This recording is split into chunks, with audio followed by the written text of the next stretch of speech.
Hi welcome to my channel. நான் உங்கள் ஹேமா. நம்ம இன்றைக்கி ஏஜிங் ப்ராசஸை எப்படி டிலே பண்ண முடியும், அதுக்கான டிப்ஸ் அண்ட் ட்ரிக்ஸை பற்றியும் தான் பார்க்க போகிறோம். நம்ம ஸ்கின் யங்காக இருக்கணும்னா டெய்லி ஸ்கின் கேர் ரொட்டீனை ஃபாலோ பண்ணணும். உங்களுக்கு ஏஜ் 25க்கு மேலே இருந்தாவே கண்டிப்பாக பண்ணணும். ஏஜ் ஆனதுக்கப்புறம் தான் பண்ணணும்னு இல்லை, வரதுக்கு முன்னாடியே ப்ரிவென்ட் பண்ணுறது ரொம்ப நல்லது. Number 1, cleansing. இது ரொம்ப இம்பார்ட்டண்ட்டான ஒரு ஸ்டெப். நீங்கள் டெய்லி மார்னிங் அண்ட் நைட் ஜென்டலான கிளென்சரை யூஸ் பண்ணி நீங்கள் ஃபேஸை கிளென்ஸ் பண்ணணும். நான் ப்ராடக்டோட நேமை டிஸ்கிரிப்ஷனில் கொடுக்குறேன், நீங்கள் போய் பாருங்கள். Number 2, exfoliation. வீக்லி ஒன்ஸ் இல்லைனா ட்வைஸ் ஃபேஸை ஸ்க்ரப் பண்ணணும். ஹோம்மேட் ஃபேஸ் ஸ்க்ரப் எப்படி பண்ணணும்னு நான் என்னோடய இன்னொரு வீடியோவில் சொல்லியிருக்கேன், அதையும் டிஸ்கிரிப்ஷனில் கொடுத்துருக்கேன், போய் பாருங்கள். அது இல்லாமல் மார்க்கெட்டில் இருக்க நல்ல ஃபேஸ் ஸ்க்ரப்போட நேமும் டிஸ்கிரிப்ஷனில் கொடுத்துருக்கேன், அதையும் போய் பாருங்கள். Number 3, anti aging face serums apply பண்ணணும். அதை ஃபேஸில் ரப் பண்ணாமல் லைட்டாக டேப் பண்ணி விட்டுட்டு மார்னிங் அண்ட் நைட் கிளென்ஸ் பண்ணதுக்கப்புறம் இதை யூஸ் பண்ணுங்கள். Number 4, moisturiser. சீரம் அப்ளை பண்ணதுக்கப்புறம் மாய்ஸ்சரைசர் அப்ளை பண்ணணும்.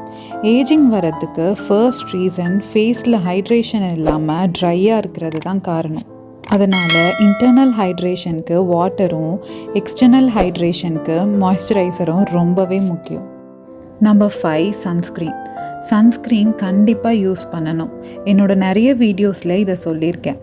சன் நம்ம ஸ்கின்னை ஈஸியாக டேமேஜ் பண்ணிடும், ஏஜிங் சைனும் சீக்கிரமே வந்துடும். குழந்தைங்களுக்கு கூட வெளியே போகும்போது சன்ஸ்க்ரீன் கண்டிப்பாக யூஸ் பண்ணணும்.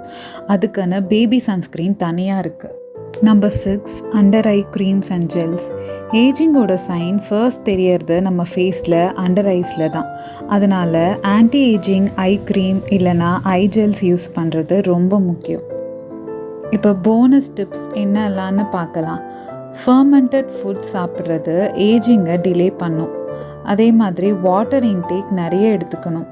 ஃபேஸை முடிஞ்ச அளவுக்கு டச் பண்ணாமல் இருக்கிறது ரொம்ப நல்லது. ஃபேஸ் வாஷ் பண்ணதுக்கப்புறம் ஃபேஸை டவலை வச்சு ரப் பண்ணாமல் டேப் பண்ணுறது ஸ்கின்னுக்கு ரொம்ப நல்லது. சுகர் இன்டேக்கை கம்மி பண்ணணும். அதுக்கப்புறம் நல்லா தூங்கணும்.